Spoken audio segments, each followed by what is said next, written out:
मुझे सभी दोस्तन खे ही अपील है तो तव्हां असांजे इज्जत ते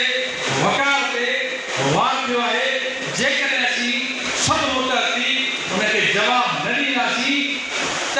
तव्हां असांजो इज़तूं असांजो वजूद जेको आहे उहो कॾहिं जेको आहे ख़तरे में खणी ऐं बसि कॾहिं कॾहिं जंगियूं हेलो कॾहिं कॾहिं जंगियूं माण्हू पंहिंजे वजूद खे बचाइण ख़ातिर बि लड़ंदो आहे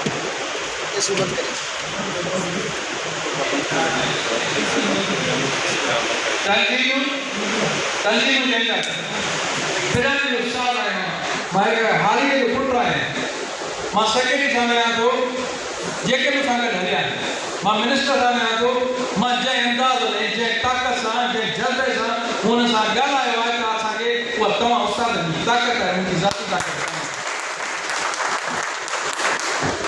पेटल तंज़ीम न कयो आहे पेटल तंज़ीम 5 खां किथे 5 साल किथे 8 साल किथे 10 सालनि खां प्रमोशन कोन हुया उहे तव्हांजे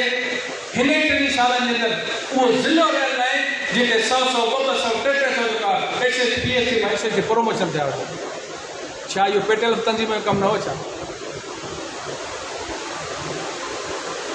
इहो पेटल तंज़ीम जो कमु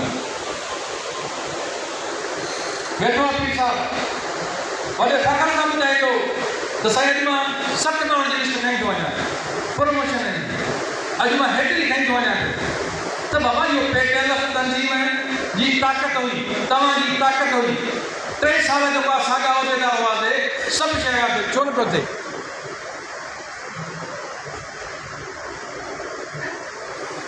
बहरहाल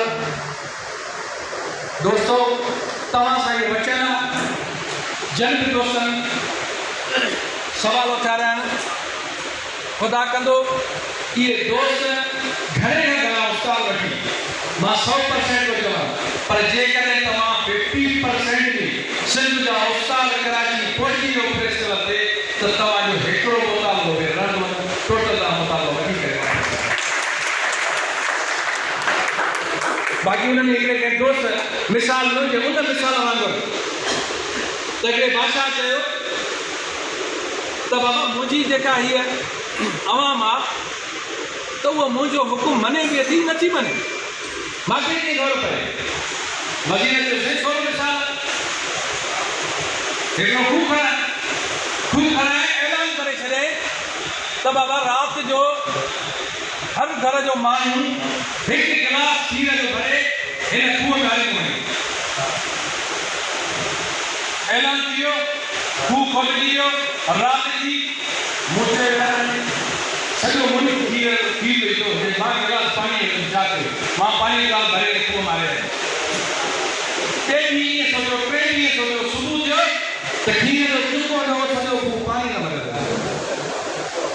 जेकॾहिं इहो इरादो आहे त पीर साहब नौशरे खयो ॿ टे कोच भरे ईंदो बाक़ी नवाज़ शाह वारी ॿ टे माण्हू घटि था थियनि सां हाजी साहब ईंदो